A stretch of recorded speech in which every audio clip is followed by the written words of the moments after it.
Well, hello everyone. It's been a minute. I am back.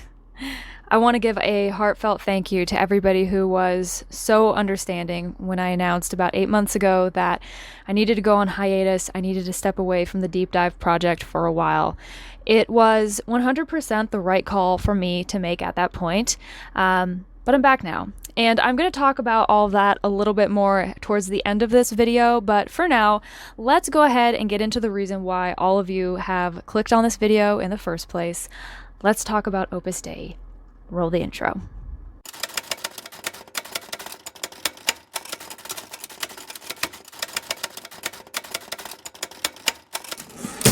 So after I made that announcement 8 months ago and took a step back from all of this, that does not mean that I stopped paying attention. I have a Google alert set up for various keywords pertinent to Opus Dei, and that filter continued to populate results and send them into my inbox nearly every single day. So I have been seeing everything that has been playing out in the Opus Dei sphere, and believe me, I have some thoughts. It has been a pretty significant past 8 months, but the thing that happened that I think is perhaps the most significant, at least from the perspective of trying to make this information more accessible to the general public, is the story that ABC's Four Corners did about the 2 Opus Dei schools in New South Wales, Australia. If you have not seen this story, I will link it in the description of this video, along with all of my other sources, as per usual. It is worth watching. They pretty much hit every single nail on the head. I could not find any fault with the story. It is impeccable journalism. I can only hope that someday my quality of research is as professional and polished as this story was. It was really, really excellent. And I want to spend some time reacting to it and talking about it with you guys today because there are some key things in this documentary that really stood out to me. And I have rewatched it now 3 times in preparation for this video, and every single time it hits me like a punch in the gut, and I really think that we should talk about it. I am not going to be reacting to every single clip in this video because it's a 47-minute long video and that would take quite some time. So if you haven't seen it, again, I highly recommend you go after this and watch the entire thing. I'm just going to react to the things that really stood out to me the most, the things that are, in my opinion, the most damning and the most egregious. So let's go ahead and get into that. I guess I should issue a trigger warning before we begin. This deals with some pretty heavy stuff, toxic purity culture crap, and really inappropriate relationships between adults and minors, and a whole host of other things that tends to just come with the territory whenever we are talking about Opus Dei, unfortunately. So if you are a sensitive audience for those types of topics, proceed with caution. There's a pretty good little intro to this whole thing. I'm gonna let that play through so you can get an idea of what the whole video is like, and then we'll go into dissecting some of these specific parts that stood out to me. Beneath the bucolic surface of Sydney's suburban hills district lie secrets and shame. Former students of local private schools are grappling with a troubling question. What happens when freedom of religious expression strays into misinformation? These young people are being taught ridiculous things that are unsafe. And it's just okay. It's just seen as okay, and it's just not. Pornography was going to cause physical holes in your brain. That's right. Graduates of schools associated with an obscure but powerful Catholic organisation are speaking out for the first time. I know there's kids going through that schooling system right now who are experiencing exactly what I did, and it's miserable. It is hell on earth, and I wouldn't wish it on anyone. Why isn't the public aware of this? How is this all happening behind closed doors? These schools follow the principles of Opus Dei. New South Wales Premier Dominic Perrottet has spent his entire life in this Sydney school community. It's nurtured his political ascendancy. The Perrottets are a very large family. They've been at the schools for a very long time. People connected to the schools and Opus Dei are revealing how they were expected to engage in practices they now believe are damaging. You showed us lists of Year 9s that you were hoping to recruit to Opus Dei. Yeah. So you were thinking about those Year 9s Yes. while you were whipping yourself. Yeah. In this episode of Four Corners, inside the secret world of the schools and study centres connected to Opus Dei, the conservative Catholic organisation with links to the powerful. These schools are heavily subsidised by Australian taxpayers and attended by the children of high-profile politicians. But dozens of former students have told Four Corners they are permanently scarred by their education.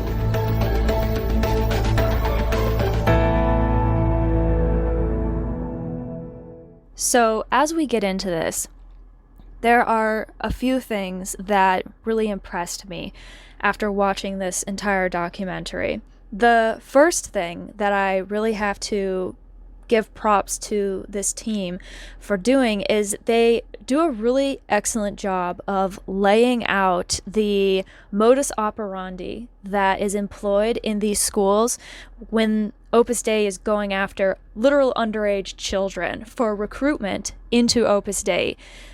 Because, spoiler alert, that is ultimately where all of this is going. So, after watching this documentary, there is absolutely no reason why a person with access to the internet could not go on, do a couple of keyword searches on Google, and determine whether or not there is an Opus Dei school in your city or a city near them.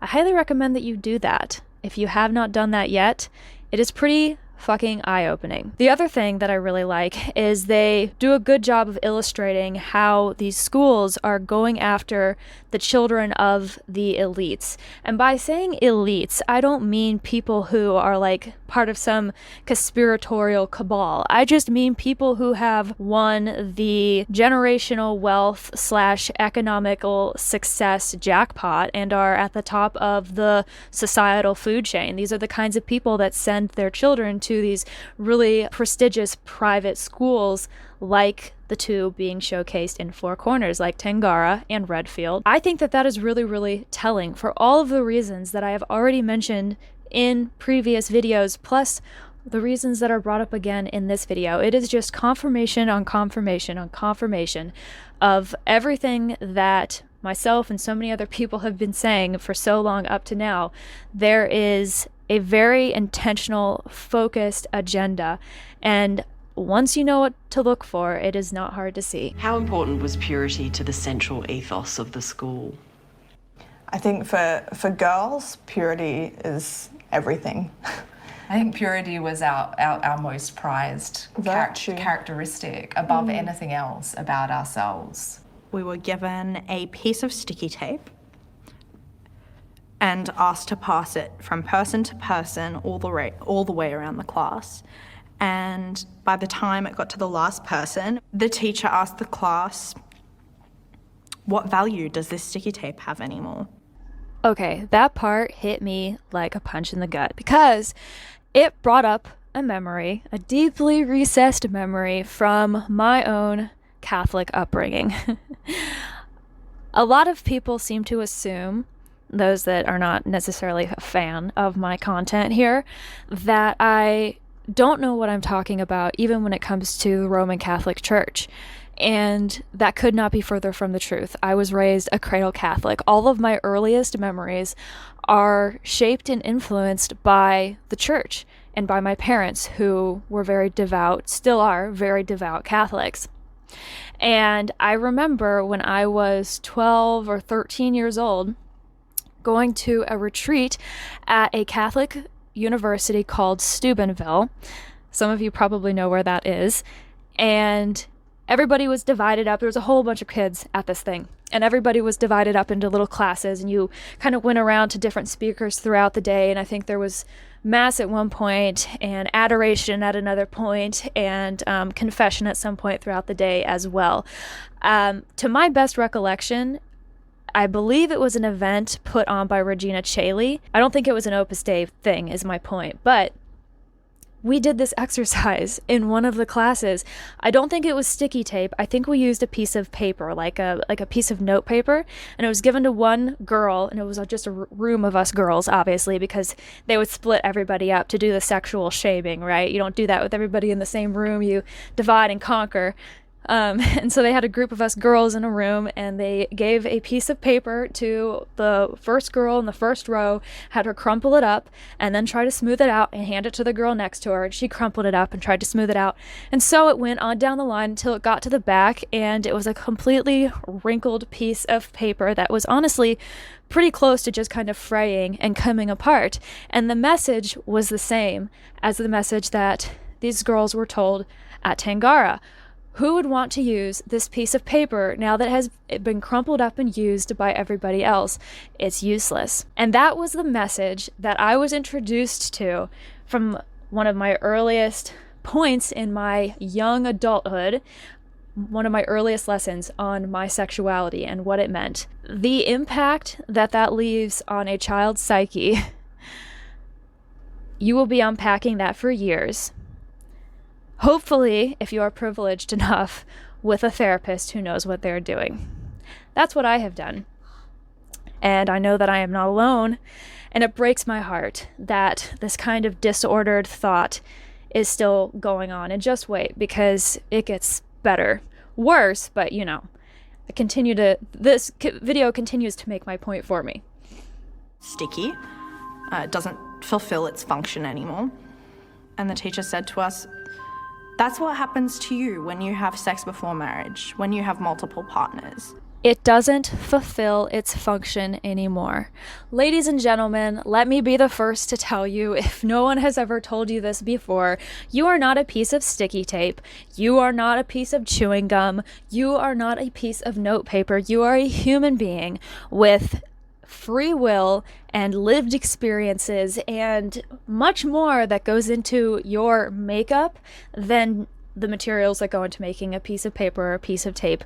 You are a sentient being, and you have value and worth far greater than the one single thing that you have to offer. This makes me see red. The fact that children are still being exposed and taught this toxic religious twaddle. That is all I know to call it. It is just toxic religious twaddle. You're not worthwhile anymore because you're dirty and unusable. The concept of purity was inculcated into these young women at a private school in Cherrybrook in Sydney's northwest, called Tangara School for Girls.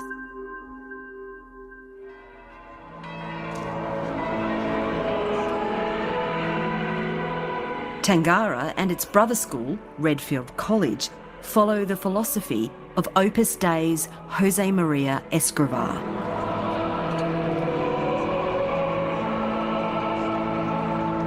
His argument that the parents should create home as a sort of church, as a domestic church, and that the role of education was to be a partner with the parents in this religious worldview formation. That is an Opus Dei dog whistle. I want you to pay attention and remember that, because it's going to come up again throughout this discussion about Opus Dei in education. The idea that education is supposed to partner with the parents.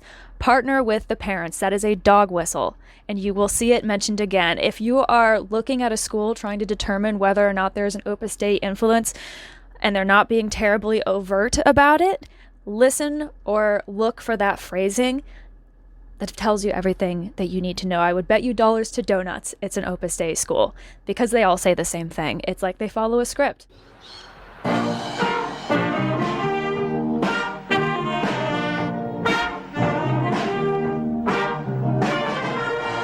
The schools were established by a group of parents in the 1980s known as the Pared Foundation. These schools are not part of the Catholic system, although they do provide Catholic chaplains, Opus Dei chaplains. The people who set up these schools, very pragmatically and sensibly took advantage of the fact that in Australia we provide significant state aid to independent schools.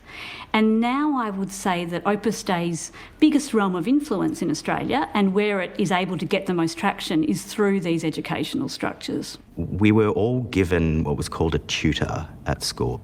Your tutor, who would be one of the teachers at the school, would knock on the door and would take you out of your class for 10, 15 minutes to just have a chat about you and your life and where you are spiritually. And on the face of it, having somebody who's invested in your child, of course that sounds lovely. Unfortunately, that person who's invested in your child has their own agenda because... Which is what? Which is recruitment into Opus Dei. We're literally getting it as near from the horse's mouth as we possibly can. I have said for a really, really long time, and so many other people have said this too, that these schools with the Opus Dei presence, their sole reason for existing in those schools is to recruit future members from these pools of very wealthy, influential people. I have hypothesized what the reasons might be for that, and we can certainly speculate, but the fact remains that for better or for worse, it's happening. And, there's an argument that could be made for joining a club like this. Oh, it's just an after-school program. It's a way for kids to become more involved in their faith. There are Catholic parents out there who would be very in favor of something like that. The problem is, this is not just some fun, chill club that you go and hang out with your Catholic school chums. There is so much implicit to being in Opus Dei that people don't find out about until it's essentially too late. And plus, the very nature of the organization is such that parents realistically are risking losing their children forever, which is something that they also do not realize. It's a PR nightmare, in my opinion. And it would seem to me that, just playing devil's advocate here for a second, that if Opus Dei was serious about trying to recruit people and actually keep them, there are better ways to go about doing that than what they're doing here. But then again, I have also hypothesized that the recruitment is more of a means to an end. It's not the end in and of itself. And I think that that could be why their recruitment tactics are, quite honestly, sort of sloppy. It's not elegant. Many students attend after-school study centres, which the schools claim are separate, yet heavily promote them in newsletters seen by Four Corners.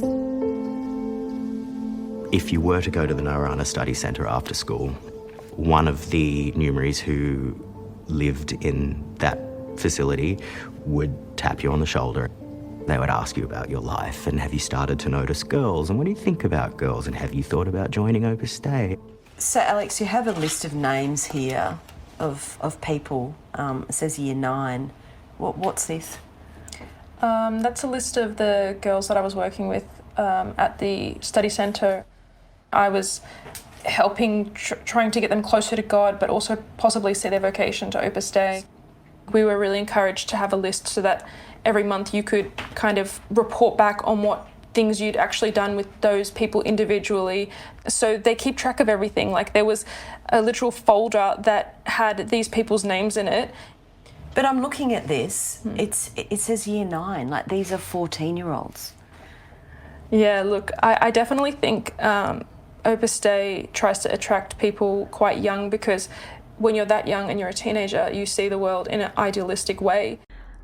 Opus Dei has flat out denied so many times that this is something that they engage in, that they will keep lists and target people and keep tabs on people that they are going after, love bombing people in an effort to get them to join. But I mean, these are your canaries in the coal mine. And this is just a couple of examples. These are just 2 schools in one country out of all of the entire world that Opus Dei has managed to infiltrate. That's why I think this video is so incredibly powerful and why I think people need to see it, because just because of the nature of what the work is, if it's happening in these 2 schools, it's happening in every single one of them.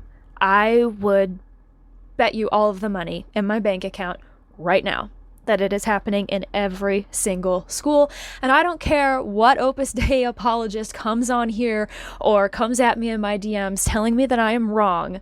I refer you to my sources, sir, ma'am, take it up with them, because methinks the lady doth protest too much.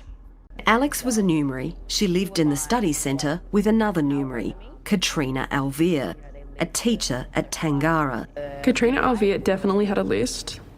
As a popular tutor for people that were in their teen years, she seemed to be able to bring up the conversation of vocation much more successfully than other numeraries.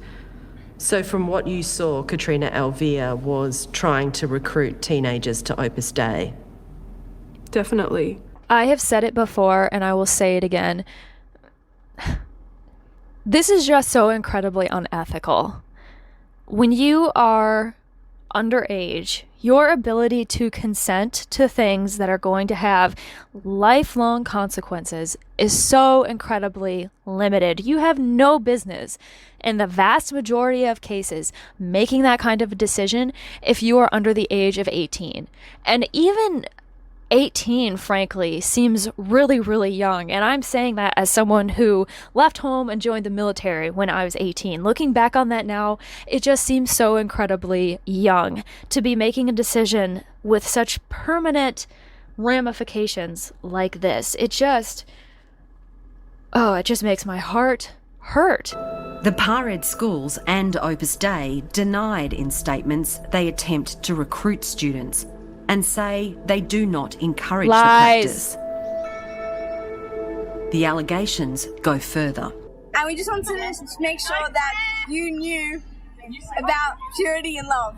Okay. Katrina Alvear is the teacher behind the camera filming this video of Year 8 girls to be presented to their Year 12 future selves. Awesome. Year 12. Year 12s. 2000 and... 2000. Hey, future me, Year 12. Okay, remember that believe in yourself and believe in God, because, like, your virginity is a diamond and you have to save it and keep it clean until you get your husband. Four Corners has spoken to several young women in the video who graduated in 2015. They are now disturbed by the messaging they were given. Yeah, so just cover those knees. Good stuff. Yeah. I would say that you should respect yourself and then love your sluts. Bye, future me. Okay. The way she encourages the girls to talk about themselves, you know, these young girls are saying to their future selves, please don't be a slut when I grow up. And Miss Alvear's behind the camera laughing. She's a teacher. She's in a position of power. So I will offer up another little anecdote, personal anecdote here, because I want to say that while this type of behavior and this whole purity culture thing is so incredibly toxic, it is not unique to Opus Dei. It has infiltrated most sectors of conservative religion, and I would guess that probably spans across the board. I would bet that you would find that in most extremely conservative religions, Christian and non-otherwise. There's a hyper fixation on sexuality, and particularly on women's sexuality, and on repressing that, and certainly repressing anything that does not manifest as the accepted norm.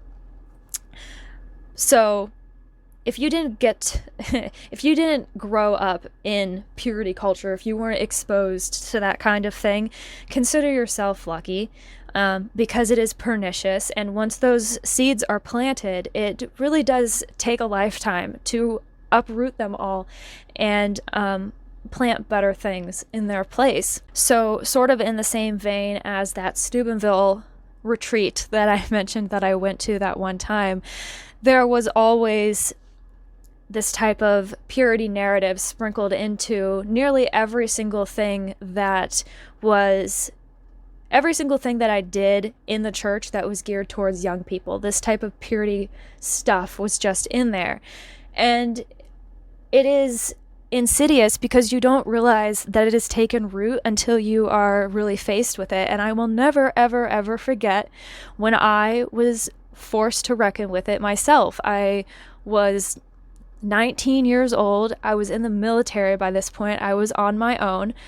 And we had to do a training for helping and responding to sexual assault, sexual trauma. And unfortunately, it's something that is pretty common in the military.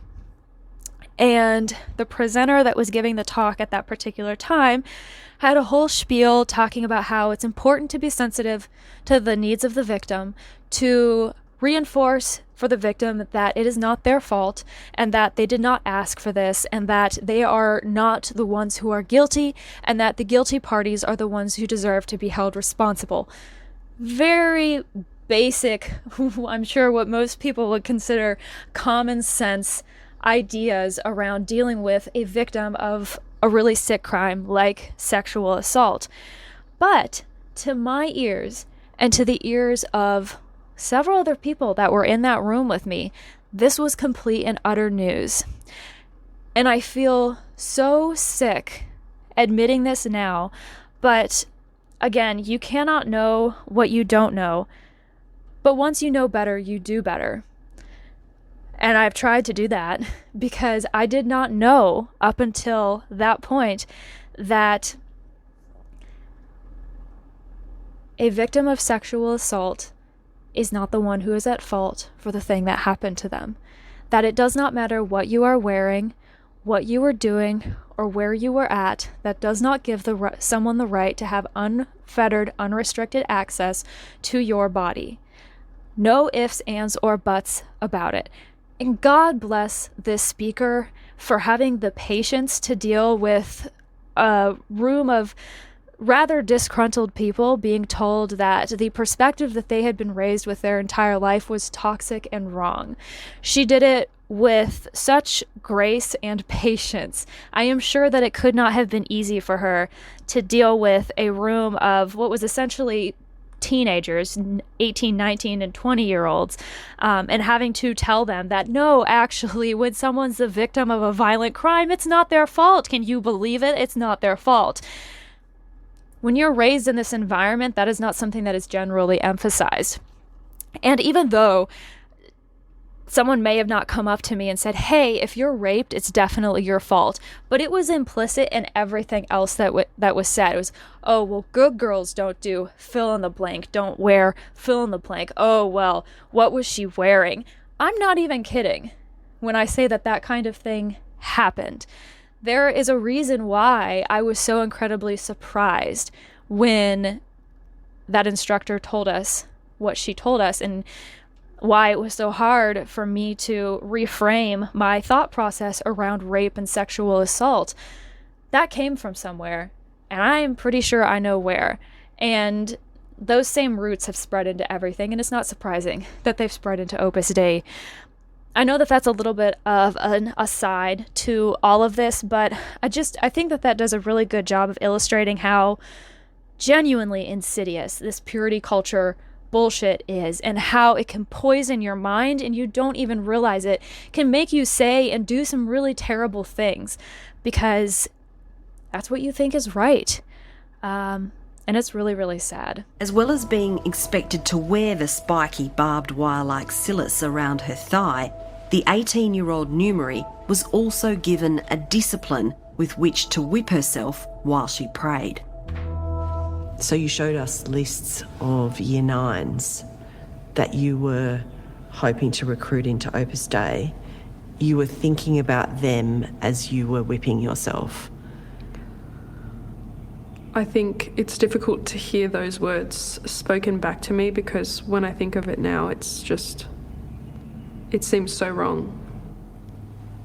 children, effectively.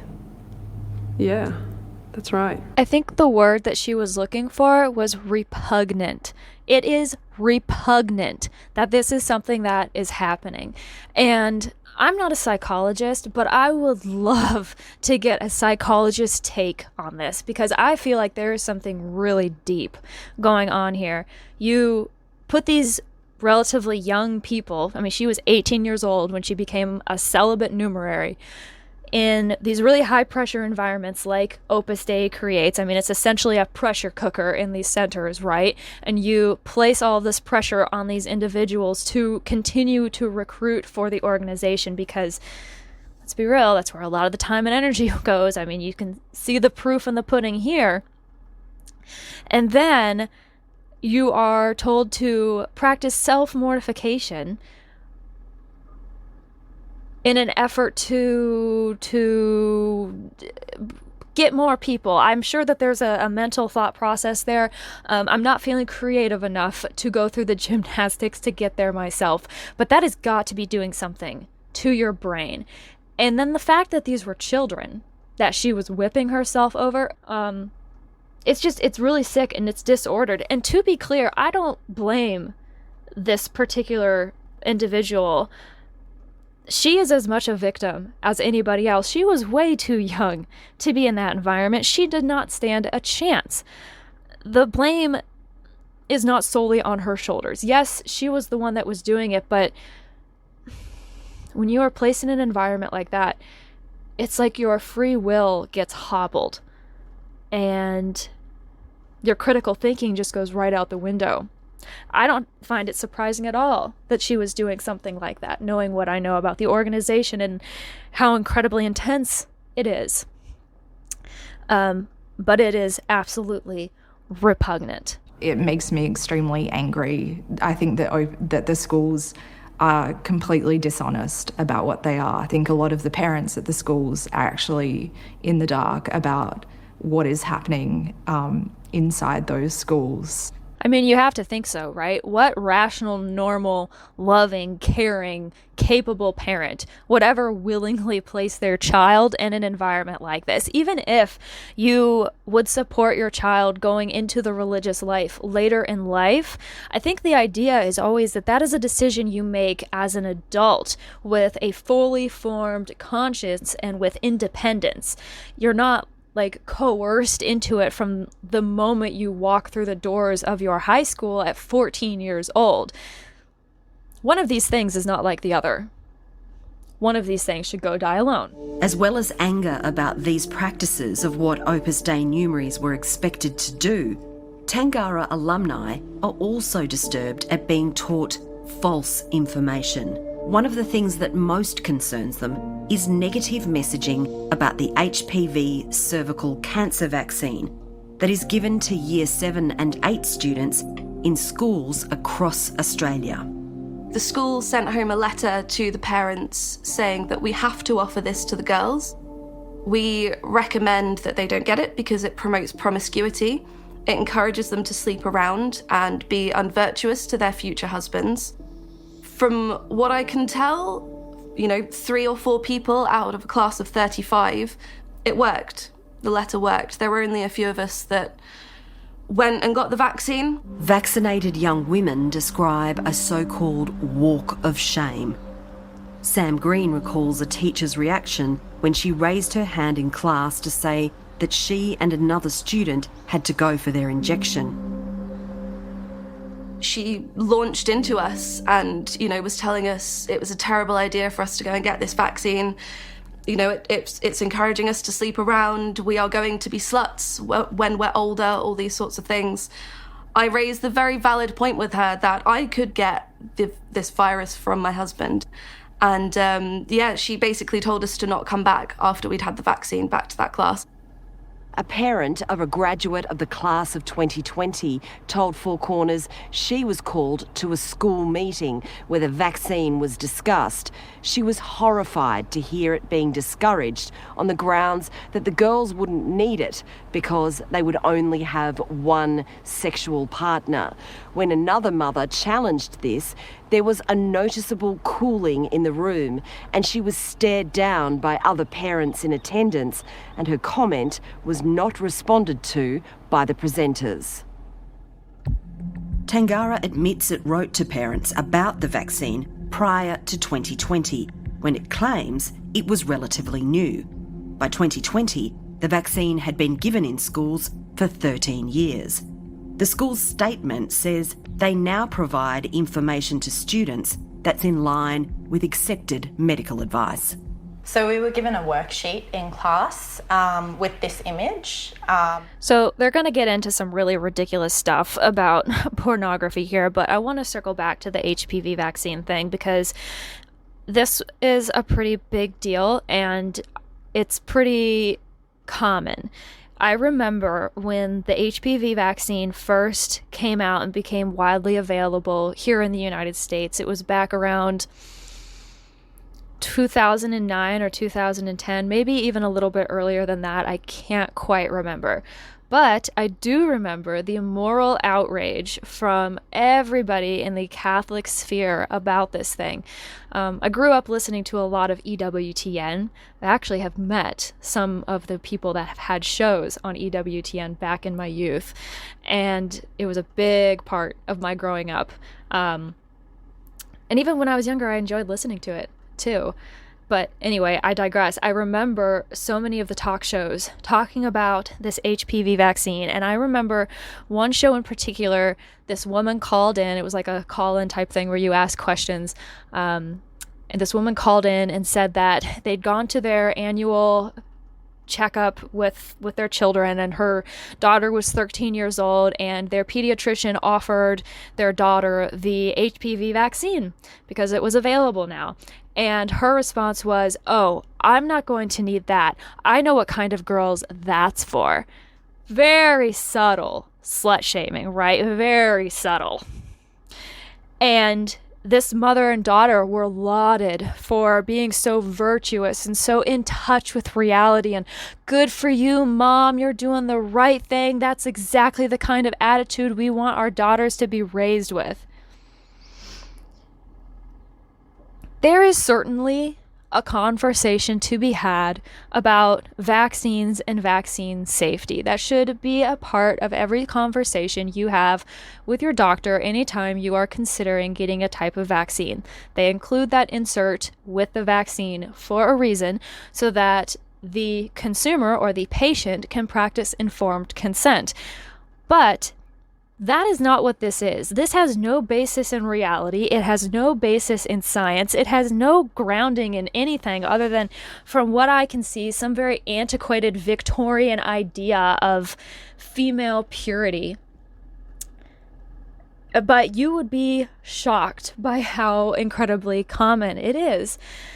And I am not at all surprised to see it represented here as well. I mean, why not? We know Opus Dei is a very conservative Catholic organization. I mean, that's one of the things that they platform themselves on, practically. Again, this goes back to the conditioning and everything, but I remember that in a year after hearing that radio program, going to the doctor and our pediatrician asking me if I wanted the vaccine and me making a very similar comment.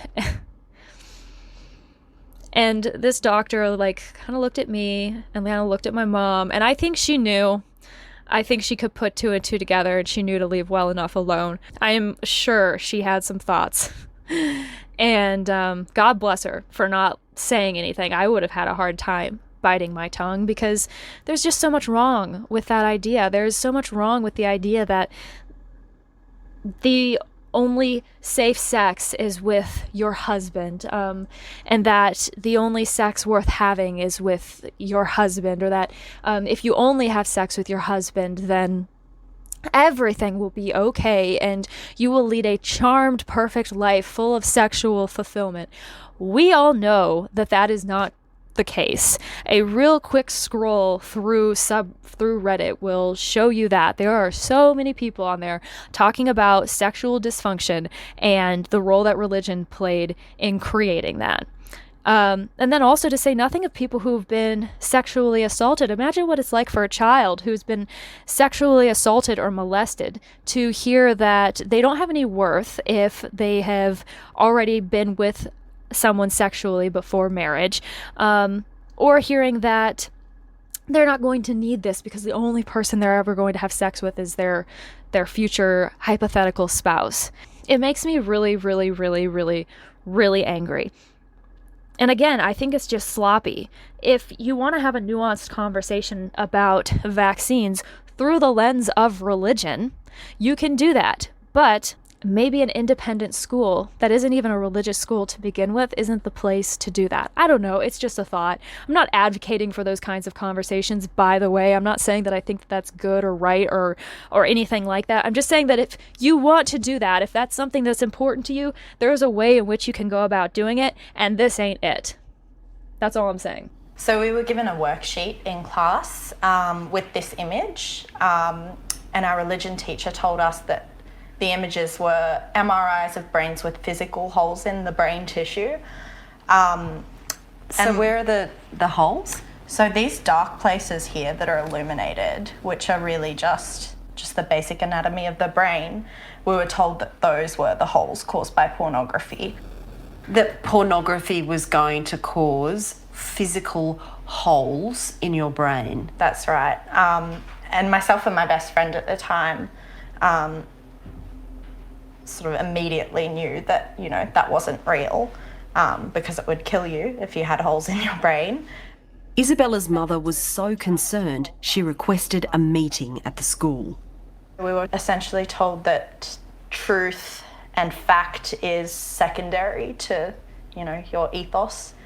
And in a school, yeah. Man, they really start the thought policing young, don't they, in Opus Dei? I mean, you gotta hand it to them. They don't waste any time. Again, there is a conversation to be had about the ethics of pornography.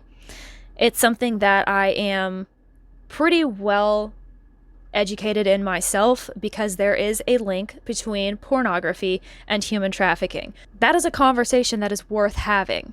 There is actual data, scientific data, numbers, statistics, things that you can hang your hat on that are physical concepts that you could center this kind of conversation around. You don't need to show students fake pictures of supposed holes in the brain, which is such an erroneous idea anyway. But maybe it's like, if we can convince them that watching porn will cause holes in the brain, what else can we convince them of next? Like, let's just push the envelope a little bit more every single time. Let's start sprinkling some of this stuff in there. And if you can get a kid to accept that, like, oh yeah, wow, porn isn't very good. It's not very nice. And wow, I mean, these pictures, it sure looks like those are holes. I mean, that's a perfectly circular spot. And look, there's a couple of them. Like, maybe porn does make holes in your brain. And maybe if I masturbate, I'll grow hair on the palms of my hands and all of these other ridiculous things. But you convince people to believe them.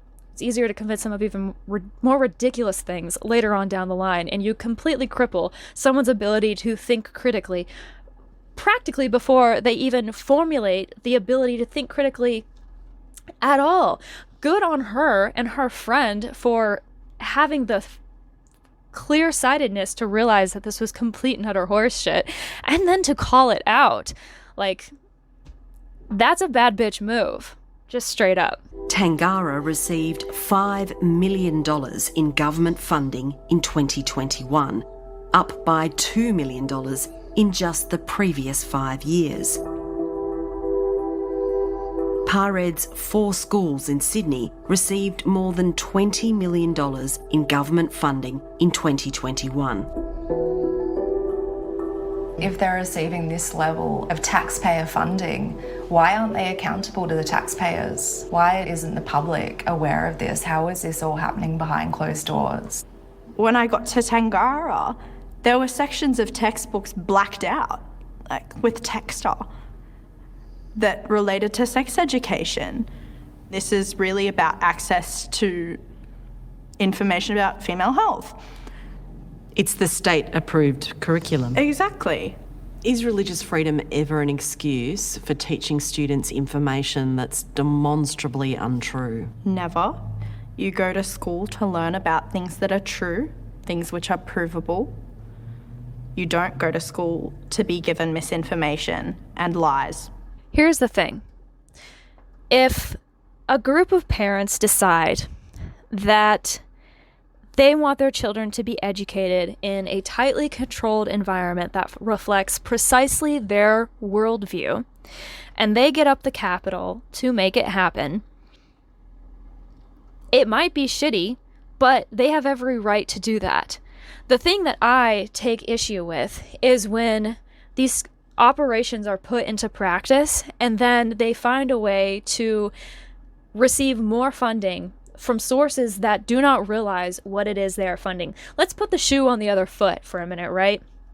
There are people on the left and on the right of the political spectrum who are completely fine with this type of underhanded behavior so long as it benefits the thing that they are supporting. As soon as they catch someone on the other side doing the same thing, oh my gosh, can you believe that they are exposing these children to this type of problematic information? You see it happen on both sides of the aisle. It's not okay on either side, to be clear. People have a right to know what it is that their taxes are paying for. They have a right to know where that money is going, what it is funding, what people are using it for. That is part of living in a democratic society. And this is just incredibly dishonest. I mean, it's a lot of things, but at the most base level, it is just completely dishonest. And you better believe it's happening here in the United States and in Canada too. It's happening everywhere. You just haven't noticed it yet. Four Corners has spoken to more than 30 former students of Tangara and Redfield, graduating between 2001 and 2021. Some of them come from strictly observant families, including founding parents of the schools. And if identified, these young people risk being ostracised by their families and their communities. Some of them are very recent graduates, with siblings still at the schools. One religious education class, our teacher showed us a documentary on how the abortion and the birth control pill causes cancer. Without getting the approval or consent of parents, we were then shown this video. It depicts cartoon images of fetuses with their limbs being ripped off. Girls cried. You know, it was emotive stuff. I was watching it thinking, well, this isn't true. This isn't how it happens. This is completely incorrect. There is a conversation here. That's the thing that is so incredibly frustrating to me. And I think I understand why, but there's a conversation to be had here. And it's like they completely miss the boat. If you want to come at this thing from like a religious or an ethical perspective, you can do that, and you can have engaging conversations centered around that concept. You can really find a lot of common ground with people and do a lot of good. Obviously, that's not the goal here, right? The goal is just complete and total indoctrination, a because we said so type of mindset. One of the stories Tangara graduates are most disturbed by is about a young martyred saint, Maria Goretti, who was stabbed 14 times rather than allow her neighbour to rape her.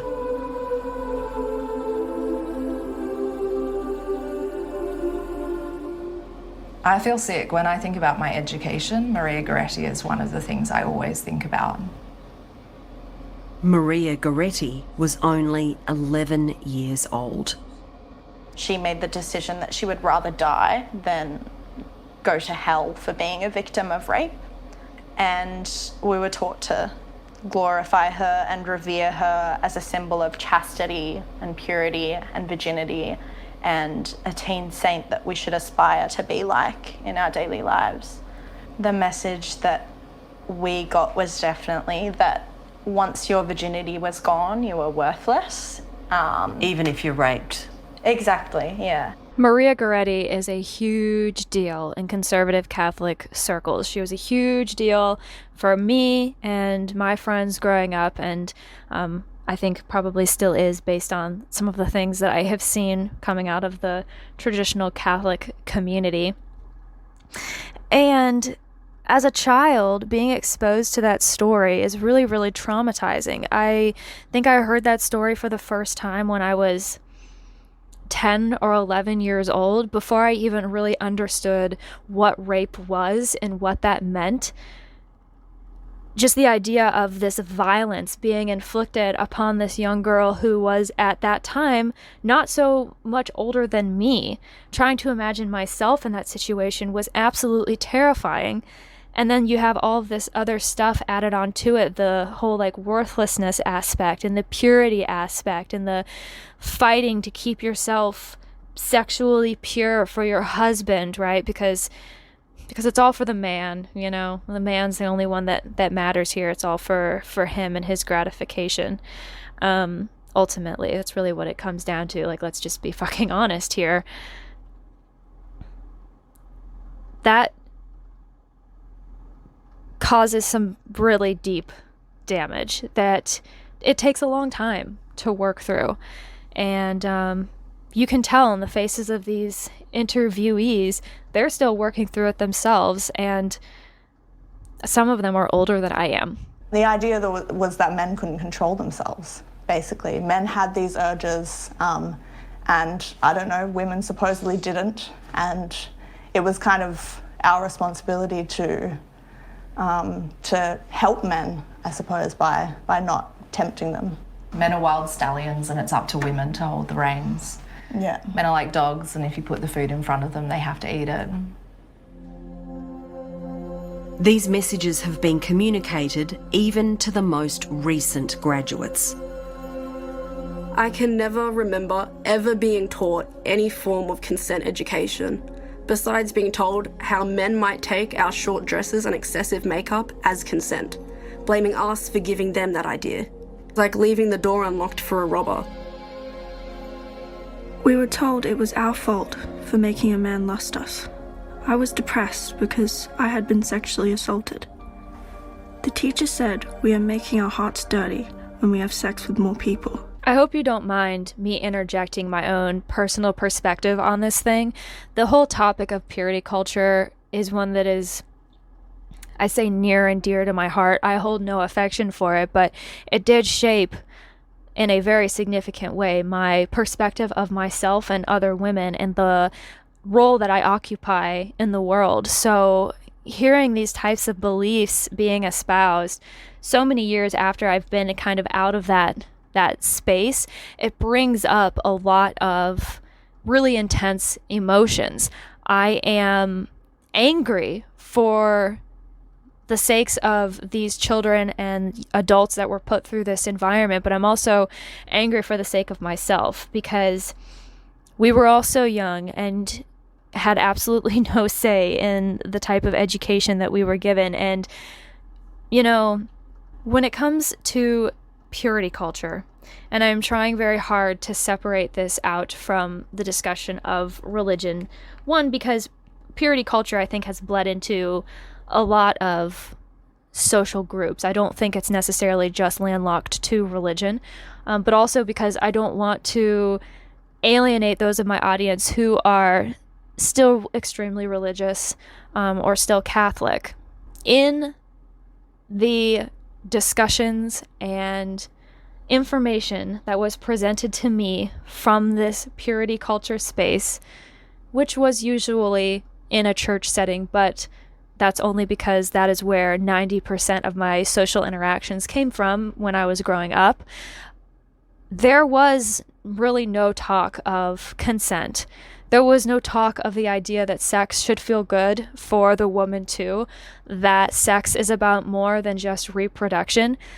They would attempt to sprinkle that stuff in there, almost like breadcrumbs, to try to keep the audience engaged so that you would sit and listen to everything else that they were shoving down your throat. But don't get it twisted. Like, it's not about protecting and educating women, regardless of how it might masquerade. Failing to teach young people, boys and girls alike, that sex should feel good, that it should be in a safe environment where you feel loved and protected, that it's okay to say no, and that if someone does not respect the fact that you said no, then that is on them and not on you. That was not reinforced. Perhaps in some circles now it's changed, and I really, really hope that it has, but at least in the case of these Opus Dei schools, it has not, man. We are firmly ensconced in some 1980s purity culture shtick. It's pretty wild because the playbook hasn't changed. And what I usually find is... Opus Dei numerary and mentor Martin Fitzgerald has taught at Redfield College for 3 decades. Blog posts written by Mr. Fitz, as he was known by the boys, include in 2021 saying he doesn't believe in consent training for schoolboys. He says teaching abstinence is the only solution. In 2017, this was his response to the Harvey Weinstein scandal. Sex is too powerful an urge to be negotiated. The very notion of rational consent to powerful passions, especially when alcohol is involved, is absurd. Who was the bright spark who came up with the laughable proposal that men ask consent of women every step of the way? It's absurd to expect men to stop midstream and ask permission for the next move. Here's the thing, Fitzy. If a couple is in a consenting, safe, positive relationship, it's not something that you have to do every single step of the way because there is an understanding between those two people. I understand you yourself may have never been in such a relationship, and that certainly is a shame, especially for whoever was on the receiving end of your ideological perspective. But your worldview is not representative of the whole. This is incredibly harmful. Redfield says Martin Fitzgerald's views are not necessarily representing the views of the college, and he won't be teaching consent classes. It says it will follow the new New South Wales curriculum on consent. Pared says no children are victimised because of their sexual orientation. The alumni acknowledge the schools have a strong academic record and perform well in the HSC. Not all staff are teaching misinformation. But when they tried to bring their deep concerns about the schools to the attention of the New South Wales Education Standards Authority, they say they were told they had to go to the schools first. I brought to their attention the fact that that wouldn't be effective because these are the school is built around these people's values and their families. Without an adequate complaints avenue, there's no hope of any of these issues being rectified because there's no platform for people to be able to even acknowledge wrongdoing. The thing is, with these schools, this is not a private school that just so happens to have an Opus Dei priest on their staff or an Opus Dei numerary as one of the teachers of the class. No, the tail is fully wagging the dog. Opus Dei has a stranglehold not only on these schools, but also on the taxpayers and, as you're going to see here, on the government. It has gotten into every single facet of life and through very dishonest means. I can envision a reality in which a private school that wants to teach a very specific viewpoint could make sense insofar as much as a group of people are exercising their right to do that. I don't necessarily think that it's a good idea, but again, as long as they're being honest about that, it might be shitty, but it kind of is what it is. This is not that. This is very, very intentional deception to the point that these schools are straight up lying when they are caught red-handed, when they are called out for doing things, for redacting textbooks, keeping information from students. about things like sexual health, which is a really, really big deal. You're going to live with that for your entire life. And then they go, oh, well, we haven't redacted textbooks since 2017. Ah, yes, the dark ages of 2017. So long ago, we've evolved since then. Ma'am, that wasn't that long ago. 2017 was just right in the rear view. And you expect us to believe that everything's just all better now. Now you're following the New South Wales education standards. Sure. Very convenient, by the way, that you've only just now started to do that in time for all of this to come out about your alleged past behavior. I don't know. I smell a rat. I'm not buying it. Let me know if you think that I'm off base for that. I'm not buying it. For such a small community, these schools have a large imprint on the political class in New South Wales, including Premier Dominic Perrottet. The Premier was school captain at Redfield, and his siblings went to Redfield and Tangara. The children of his finance minister, Damien Tudhope, also attended the schools, and numerous other current and former politicians and political staffers here at the New South Wales Parliament are also linked to the schools. I guess the elephant in the room, my uncle, Damien Tudhope, he's very big in the Pared Opus Dei community there.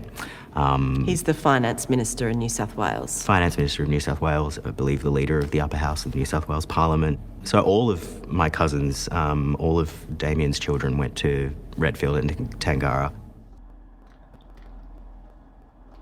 So the rest of this video focuses on the political significance of these schools. And if you haven't watched this entire video, like I said, go back and look through it. I'm not going to focus too heavily on the political aspect right now, just because for one thing, it's not really news to me. If you've been watching my videos up to now, it shouldn't be news to you either. If you have had experience with Opus Dei, it's not news. Just the only thing that I will say about it is that we have a perfect textbook example right here with receipts of what exactly these schools are doing and how they are functioning and how they are setting their alumni, who are also oftentimes Opus Dei numeraries, supernumeraries, cooperators, up for success on a really grand scale. That is happening everywhere.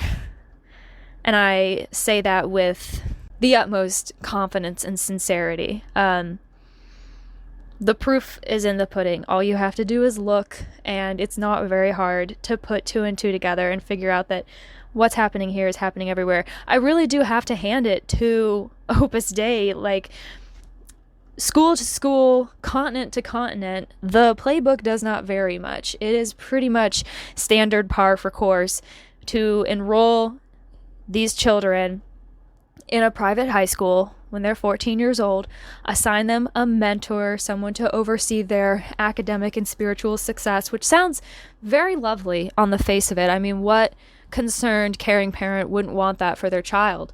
And then to start to lay on the pressure and to shuffle that child into the Opus Dei pipeline for success.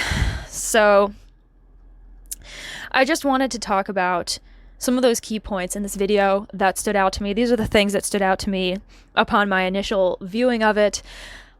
I think the reason why I focus so heavily on the purity culture stuff and the impact that this environment has on the psychology of these children is because, again, as I said, they are literal children. I'm not talking about an adult who ostensibly can exercise informed consent in the decisions that they make, could choose to join Opus Dei of their own free will. I'm talking about someone who literally does not even stand a chance because of how young they are and the environment that they're in and the ideas about authority that are reinforced over and over and over again. You simply do not question certain things, especially in Opus Dei. And when you expose someone young to that perspective so early on, the impact that is going to have over the rest of their life, I mean, I think we're going to be unpacking it for a really, really, really, really, really, really long time. And it makes me sick. And I just want to get this in front of parents, honestly. I want to get this content and this information in front of parents so that they can know what they are potentially signing up for, what they're signing their children up for. So anyway, that pretty much concludes my commentary on the Four Corners story about the 2 Parad schools in New South Wales, Australia. Everything will be linked down in the description below. Before I close out this video, I do want to mention a couple of things. First of all, if you are looking for some more content to enjoy aside from mine, I want to recommend the YouTube channel Opus Dei, which, by the way, is an absolutely fantastic name. I kind of wish I had thought of it myself, but it is a channel by a former Opus Dei numerary, and he spends anywhere from 5 to 10 minutes per video talking about certain little facets pertaining to life as an Opus Dei numerary, or just life in Opus Dei in general. And I highly recommend his videos. They are so clear and succinct and well put together. And I think the thing that stands out to me the most about them is the fact that, like I've said before, once you are involved in something like this for a really long time, your critical thinking skills can become incredibly hampered. You can more or less lose them entirely.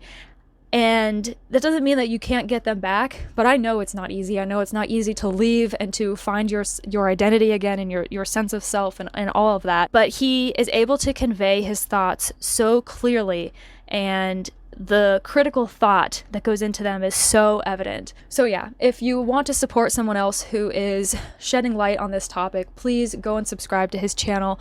I would love nothing more than for every single former member of Opus Dei to make a YouTube channel today and start talking about their experiences. I know that that can't happen for a variety of reasons, but man, if people started doing that, it would make a difference. Because the biggest lie that Opus Dei tells everyone is that you are alone in the things that you have experienced. The things that you have experienced are a result of your bad faith, not any wrongdoing on the part of the organization, and you will suffer endlessly for your decision to leave, because that is the closest that you will ever get to touching heaven. And boy howdy, friends, I'm here to tell you that that is just fucking wrong.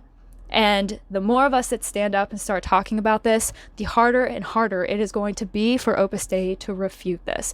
Do not let them tear you down. Last but not least, before I close this off, just on a personal note, I went on hiatus 8 months ago because I needed to finish up my bachelor's degree, because I was renovating the space that you see me sitting in now, and because my life at that point in time was just not constructed in such a way that I could do this work. I also think that I was a little bit overwhelmed by the enormity of it, and a little bit concerned that I was not going to be up to the task. Because when I made that first video over 3 years ago now, I had no idea that there would be the response that there has. I thought it would be a one-time kind of fun, weird video about this weird organization that seemed to me to be pretty creepy, and that was going to be it. And I had no idea the trajectory that it would set me on. I had no idea the numbers of people that would come out of the woodwork telling me their stories. I had no idea the reception that I would receive. And there has been a part of me throughout this whole thing that has been afraid that I am not up to the task, that I don't have the right words to tell these stories and to do them justice, that I'm not the right kind of person to be doing this, because maybe I don't look the way you would expect someone to look who is talking about things like canon law and the Vatican and the hierarchical structure of the Catholic Church and a religious organization like Opus Dei. I do have to acknowledge that there is probably a little bit of bias at play when people see me, and I'm concerned that that could do more harm than good. There was also the fact that at some point my family is going to find out that this is what I am doing, because I'm back, baby. I am here to stay. I've realized that this is not something that I can run from anymore, and that the demand is too great, and that for me to not talk about this would be a grave disservice to so many of you who have trusted me with your stories. But my family, they are very good people, and I love them very, very much. And my parents are very, very devout Catholics. And sometimes it is very hard for Catholics to hear a criticism of any part of the Catholic Church because it feels like blasphemy. I have certainly my own thoughts and perspective on the Catholic Church, but when I am talking about Opus Dei, it's not really the time for me to share that with my audience, because I am acutely aware of the fact that there are a large number of you who are still faithful Catholics, who have clung to your faith throughout this ordeal, and to whom it means a very great deal. And I don't ever want to downplay that or disrespect that, because my personal perspective of the church aside, I am able to recognize the positive role that a faith community and a spiritual practice can have on someone's mental, emotional, and even physical well-being. And I never want to alienate anyone from that audience. But I would be lying if I didn't say that I was nervous about having that conversation with my parents and trying to help them understand that my investigation into Opus Dei, my taking qualms with this organization and wanting to hold their feet to the fire on account of the things that they have done, is not an outright attack on the Catholic Church as well. Maybe I was just scared. I was just scared by it all, and I needed to step away, and the time was right. It needed to happen because of everything else, so that's what I did. But you can run, but you can't hide, and I think that regardless of whether or not I asked for the responsibility of telling these stories, it is still on me to do that to the best of my ability, and that is what I am going to do. So I'm back. I'm here. We're going to do our best to do this right. Thank you for trusting me with your stories. My camera is about to die, so I'm going to wrap this up, but I'll have a new video for you very soon.